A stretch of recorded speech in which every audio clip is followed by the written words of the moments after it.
Coming to you live from Atlanta, Georgia. This is Dilio, DilioT2K.com. And in this video, I'm just going to talk about some budget options. I know there are a lot of young producers out there who are starting out. And if it's anything like how I was when I was first starting out, you don't really have much resources that you can dedicate to the equipment you have. And I know that firsthand. So what I want to talk about is a few options, a few budget options that'll help you get in the game in your music production, something to get the audio in and out of your computer, because you don't want to necessarily rely on the sound card. And I'm not going to lie, that's where I started. I started out using computer sound cards when I finally started messing with audio in the digital realm. I used to sample with it, create stuff like that. And this was at a time where you had to install serial ports to use MIDI cards. So that was a long time ago. But things have changed since then. Just about everybody has a laptop now and everybody has USBs. So these are a few options I just want to let you know about that you might want to consider as you shop for your first audio interface, or maybe you just want something to get you through a situation that's cost efficient. So let's go through that list right now. The first one I want to recognize is the Scarlett 2i2 Generation 4 audio interface. It's 2 in, 2 out. And I've heard pretty good things about the preamps for Scarlett audio interfaces. Only $199.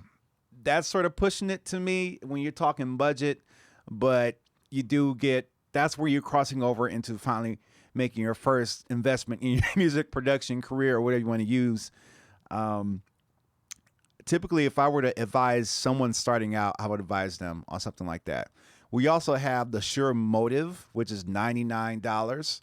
And it's 1 in with stereo headphones out. You can adapt those headphones to any kind of connection you want, but you only have one input. Once again, it's on the small side of things, but if you just got a microphone and you want to put some vocals down, that's a good thing to invest in right there. Another one I want to talk about is the Presonus Gold Box 2. Well, the Presonus Gold Box. It has 2 in, 2 out with a price of $79.99. So this is sub $100.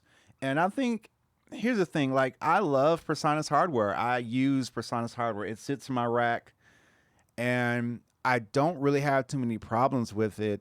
And I got to be honest, like, this rack mount device is probably on the older side now, and it's still just chumming along. And I think because it doesn't move around and stays in the rack and doesn't receive damage, it's pretty good.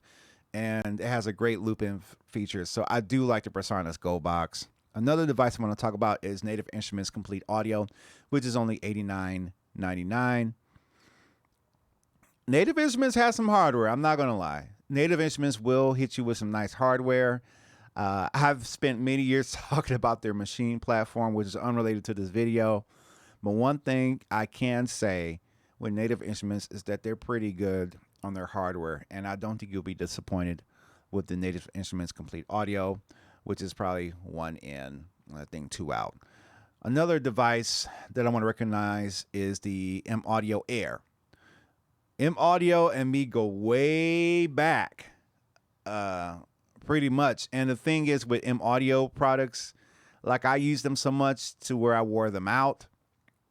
And so when I think of M Audio, I don't know how long their newer stuff lasts. It definitely has a more of a refined modern sheen look to it versus what I had, which had more of that early 2000s. This kind of bright gray look. And I don't even know what those audio interfaces are at. But I will say that if you need to get started with the M Audio Air, it's 2 in, 2 out, $119 It's a good budget option if you want to get started there. I like its form factor, and I think it's pretty cool. And I also want to recognize Arturia. They have definitely a large scale of audio interfaces. Some of the most innovative and interesting audio interfaces I've seen. I don't know them by name. Maybe somebody in the comments can let me know, where they got some pretty interesting options from the Arturia line. Arturia has some software, but it also has some good hardware as well. And I'm definitely interested in trying some more of their hardware in the near future. And then also I had to recognize Behringer. Behringer is sort of like the Death Star of audio equipment. They have everything, and they also have very budget-friendly audio interfaces. I have one in use right now, and it's very turnkey. You're not going to go wrong. If you just want to get started, if you're more focused on making music than worried about everything being perfect, you're going to be great with a Behringer unit.